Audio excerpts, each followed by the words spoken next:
నీలాగా నువ్వు ఉండబోయి నీలాగా ఉండడం నీకేం కష్టం? నువ్వు నాలాగా ఉండమాక. నేను చేసింది చేయకు, నేను చెప్పింది చేయి. ఏమన్నాడు? నేను చేసింది చేయకు, నేను చెప్పింది చెయ్యి. దానికి కొంచెం వివరణ కూడా ఇచ్చాడు ఇక్కడ.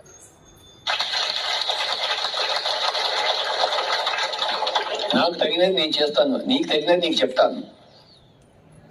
నాకు తగినది నేను చేస్తాను, మీకు తగినది మీకు చెప్తాను. ఎందుకంటే ఆయన గురువు స్థాయిలో ఉన్నాడు కాబట్టి ఆయన తగ్గట్టుగా ఆయన చేస్తూ ఉంటాడు. మనకు తగినది మనకు చెప్తూ ఉంటాడు ఆయన.